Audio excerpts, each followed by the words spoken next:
أعوذ بالله من الشيطان الرجيم.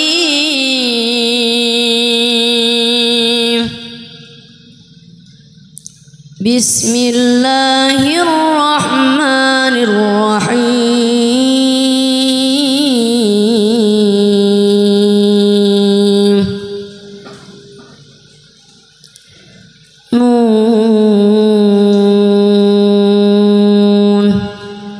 والقلم وما يسطرون.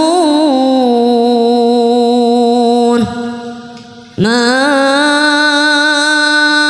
أنت بنعمة ربك بمجنون.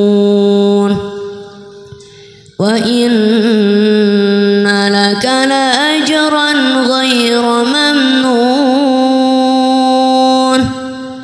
وإنك لعلى خلق عظيم. فستبصر ويبصرون. بأيكم المفتون. إن ربك هو أعلم بمن ضل عن سبيله وهو أعلم بالمهتدين.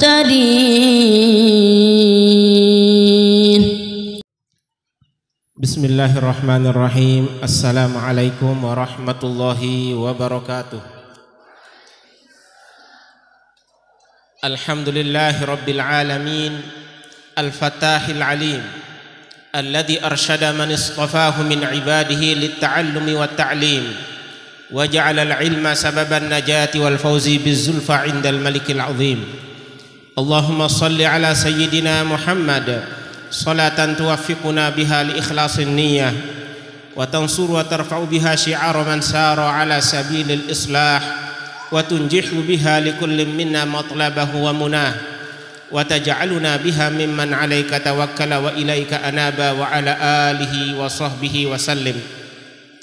رب اشرح لي صدري ويسر لي أمري واحلل عقدة من لساني يفقه قولي.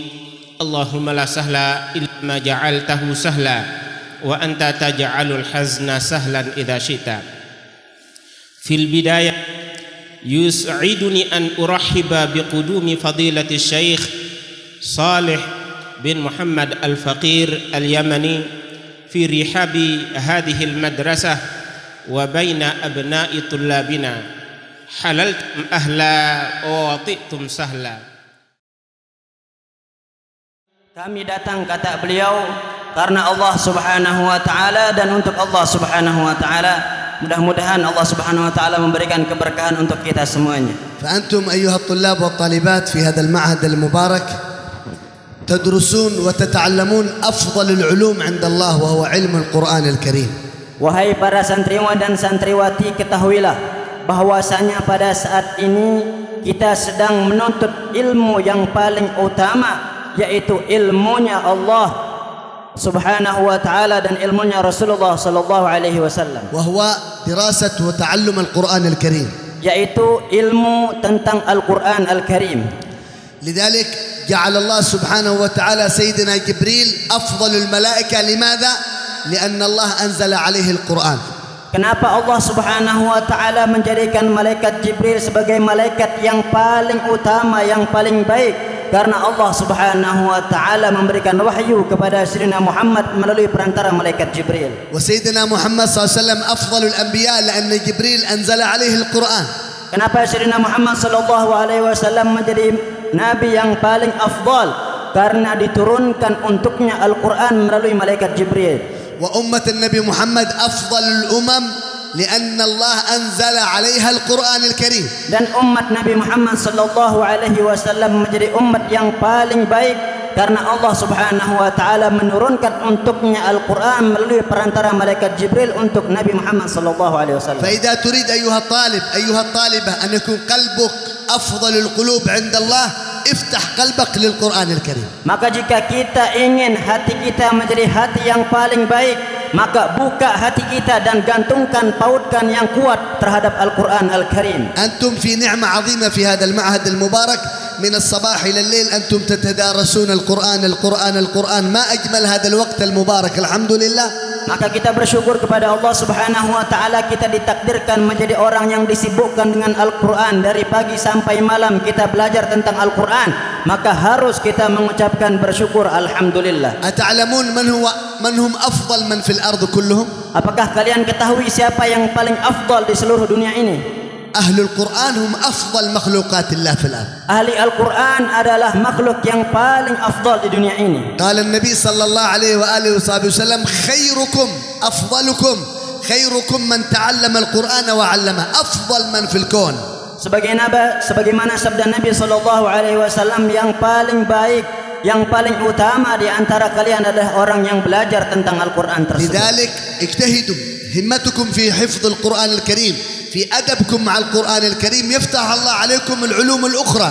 Oleh karena itu, silahkan kalian kita semuanya bersungguh-sungguh dalam belajar tentang Al-Qur'an Al-Karim tersebut. فإن الله سبحانه وتعالى إذا وفقكم وطعمتم ذوق القرآن ولذة القرآن الكريم عشتم من أهل الولاية. أنتم أولياء عند الله جل جلاله. Tatkala kalian sudah diberikan kenikmatan di dalam belajar Al-Qur'an, merasakan betapa nikmatnya, maka ketahuilah, mudah-mudahan Allah Subhanahu wa taala menjadikan kita menjadi ahli wilayah atau wali-wali Allah Subhanahu wa taala. فتعلموا القرآن وتعلموا آداب القرآن الكريم. Belajarlah Al-Qur'an, dan yang paling penting juga belajar tentang adab-adab terhadap Al-Qur'an فالذي tersebut. يحفظ القرآن ويتعلم القرآن وليس معه أدب مع الله ومع رسول الله وهو دائما مع المعاصي هذا ملعون عند الله جل جلاله. Seseorang yang menghafal Al-Qur'an namun tidak punya adab kepada Allah, tidak punya adab kepada Rasulullah sallallahu alaihi wasallam, maka dia juga termasuk orang yang terlaknat.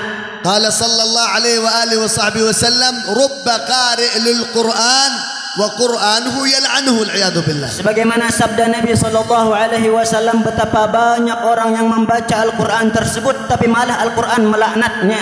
فأنتم يا طلاب ويا طالبات في هذا المعهد المبارك رتبوا أوقاتكم بين تلقي القرآن، بعد التلقي حفظ القرآن، بعد حفظ القرآن تسميع القرآن، بعد تسميع القرآن مراجعة القرآن، وهذا أهم.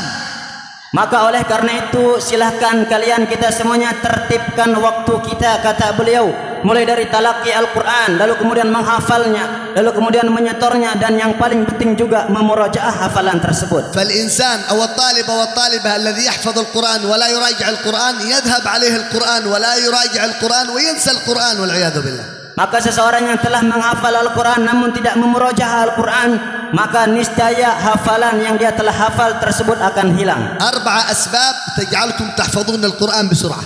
Ada 4 yang membuat kalian menghafal Al-Quran dengan cepat, kata beliau. من أراد منكم أن يحفظ القرآن بسرعة 4 أسباب يعملها ويفعلها وإن شاء الله يفتح الله عليه. Siapa orang yang ingin menghafal Al-Quran dengan cepat, maka praktekkanlah 4 hal ini. أولا الرغبة والنية الصادقة الحب لحفظ القرآن الكريم. Yang pertama adalah tekad yang kuat dan cinta yang luar biasa terhadap Al-Quran dan ingin menghafal Al-Quran. الذي جابه أبوه إلى هنا، أبوه أتى به إلى هذا المعهد وفي قلبه ليس فيه رغبة وفي قلبه ليس فيه نية لحفظ القرآن، لا يحفظ القرآن الكريم. Seseorang yang dikirim oleh orang tuanya untuk mondok di pondok pesantren ini, namun dia tidak punya keinginan yang kuat untuk menghafal Al-Quran pada dirinya, maka dia tidak akan bisa menghafal Al-Quran. الثاني من أسباب حفظ القرآن الكريم أن يكون البطن فارغ وقت حفظ القرآن الكريم. Yang kedua, cara cepat untuk menghafal Al-Quran adalah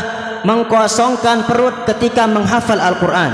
لا يكون بطنك مليء بالأكل، فإذا بطنك مليء بالأكل لا تستطيع حفظ القرآن الكريم. Maka seseorang yang ingin menghafal Al-Quran namun perutnya penuh dengan makanan, maka dia akan sulit untuk masuk hafalannya. وكذلك قلة النوم، إذا قل النوم عليك فتح الله عقلك، فإن كثرة النوم تغلق العقل والعياذ بالله. Kemudian jangan sampai terlalu banyak tidur, karena orang yang terlalu banyak tidur akan ditutup akalnya untuk membuat hafalan atau menghafal Al-Quran. فمن أكثر من الأكل أكثر من الشرب، ومن أكثر من الشرب أكثر من النوم، ومن أكثر من النوم خسر الوقت كله والعياذ بالله. Barang siapa yang banyak makan, dia akan banyak minum. Setelah dia banyak minum, maka dia akan banyak tidur. Ketika dia sudah banyak tidur, maka tidak ada lagi waktunya yang untuk menghafal Al-Quran. لذلك اجعلوا قليل الأكل معكم مع قليل النوم، عندما تحفظ القرآن بسرعة يدخل القرآن إلى عقلك. Maka oleh karena itu kata beliau, sedikitkan makan dan sedikitkan tidur, insya Allah hafalannya cepat masuk. قال الإمام الغزالي إذا البطن شبعانة، إذا شبعت البطن تغلق العقل، وإذا البطن فارغة انفتح العقل. Kata Imam Al-Ghazali, jika perut dalam keadaan kosong maka pikiran akan terbuka, namun ketika perut dalam keadaan penuh maka pikiran akan tertutup. السبب الخامس، dan sebab yang selanjutnya, قبل حفظك للقرآن الكريم اقرأ سنقرئك فلا تنسى 7 مرات. sebelum menghafal Al-Quran ada amalan yang beliau wasiatkan kepada kita, yaitu sanuqri'uka fala tansa, dibaca 7 kali sebelum menghafal Al-Quran. وآية ففهمناها سليمان 7 مرات كذلك. Kemudian ayat fafahamnaha Sulaiman 7 kali juga. إذن هذه 5 أسباب تجعلك تحفظ القرآن بسرعة. Ini 5 hal insyaallah membuat kita cepat menghafal Al-Quran. لكن المشكلة بعد حفظ القرآن هل توجد مراجعة ولا لا توجد مراجعة؟ Namun yang permasalahannya adalah setelah menghafal Al-Quran apakah ada murajaah atau tidak. ذكر سيدي الحبيب عمر بن محمد بن سالم بن حفيظ فائدة لنا عندما كنا نحفظ القرآن الكريم، قال إذا أردتم ألا تنسوا القرآن الكريم فعندما تحفظ الصفحة وتسمعها للشيخ راجع هذه الصفحة بعد التسميع 25 مرة، لا تنساها حتى تموت. Ada satu faedah yang beliau dapatkan dari gurunya, yaitu Sayyidil Habib, guru mulia Al-Habib Umar bin Muhammad bin Salim bin Hafidh. Ketika beliau menghafal Al-Quran dulu, setelah seseorang murid menyetorkan hafalannya 1 muka atau 1 lembar, maka ulanglah apa yang telah disetorkan tadi 25 kali, maka insyaallah dia tidak akan lupa seumur hidupnya. أنت في الصباح تسمع هذه الورقة أو الصفحة بعد وقت الضحى، بعد العصر، بعد الظهر، بعد العصر، بعد المغرب، مراجعة مراجعة مراجعة 25 مرة، إن شاء الله يأتي اليوم الثاني والورقة هذه مثل اسمك لا تنساها حتى يوم القيامة. Ketika kita sudah hafal di pagi hari misalnya, kata beliau, kemudian dimurajaah pada siang harinya, pada sore dan malamnya sebanyak 25 kali, insyaallah tidak akan lupa dengan hafalannya tersebut, seperti dia tidak akan lupa dengan namanya. واجعلوا لكم من الحفظ الماضي الذي حفظتم 10 أجزاء أو 15 جزء من أول، كل يوم جزء تراجع، كل يوم جزء مع أصحابك. يعني أنت حفظ القرآن كله ما شاء الله، خلاص كل يوم جزء، أنت كل شهر ما شاء الله تقرأ القرآن كله بالغيب حفظا. Maka seseorang yang sudah hafal 10 juz atau 15 juz, hendaklah dia memurajaah hafalannya setiap hari minimal 1 juz, sehingga ketika sudah sampai 1 bulan dia akan mengkhatamkan Al-Quran. وإذا أردتم أن الله يفتح عليكم فتوح العارفين في القرآن وفي العلوم، سببين للفتح. Ada dua sebab untuk Allah Subhanahu wa taala membukakan pintu ilmu Al-Quran untuk kita. اكتب هذه السببين. Tolong ditulis ini yang dua. السبب الأول Sebab yang pertama, صلوا على النبي محمد. Allahumma salli alaih.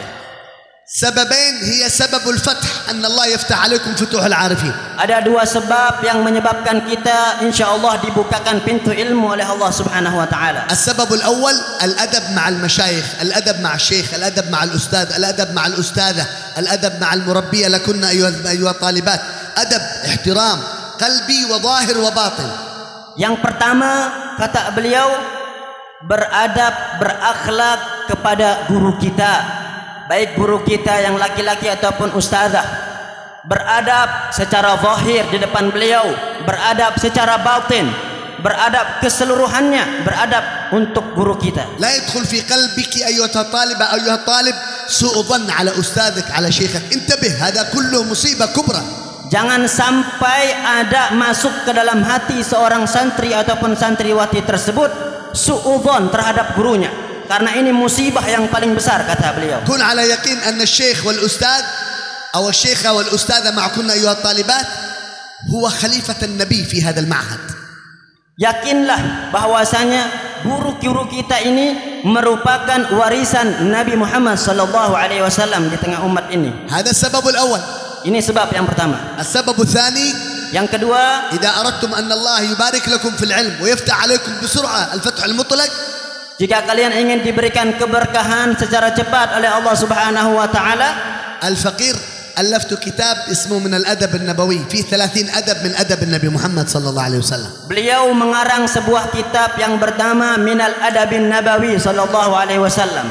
هذا الكتاب فيه 30 أدب من أدب النبي محمد. Di dalam kitab tersebut beliau sebutkan ada 30 adab keseharian Rasulullah sallallahu alaihi wasallam. من حين نقوم من النوم إلى أن نرجع من النوم 24 ساعة أحوالنا أقوالنا أفعالنا مثل النبي محمد صلى الله عليه وسلم. Mulai dari bangun tidur sampai tertidur lagi, bagaimana kita menyerupai dan mencontoh Sayyidina Muhammad sallallahu alaihi wasallam. فإذا عملتم بهذه الآداب جاء لكم النور، جاءت لكم البركة من الله ومن رسول الله صلى الله عليه وسلم. Jika kita bisa praktekkan adab ini dalam keseharian kita, niscaya Allah Subhanahu wa taala akan memberikan cahaya untuk kita. وفي هذا الكتاب آداب طالب العلم مع القرآن الكريم.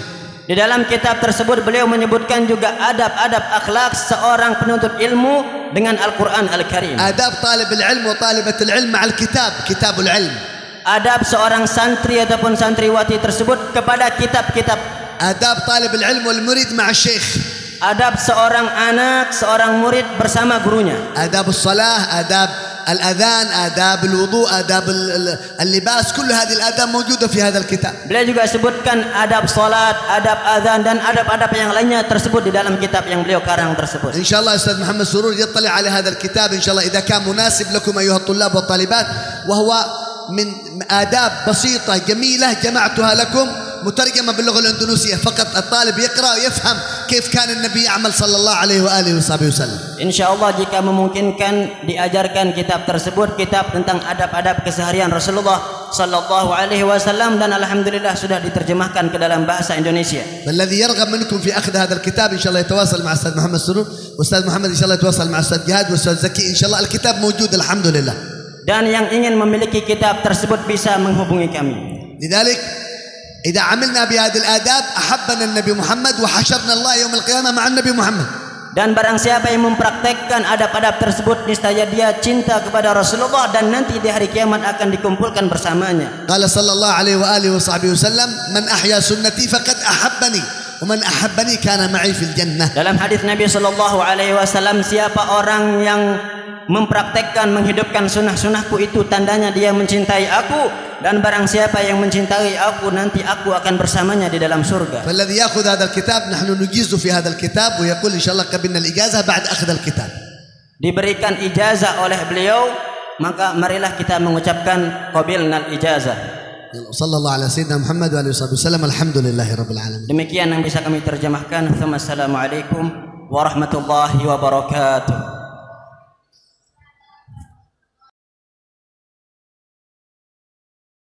من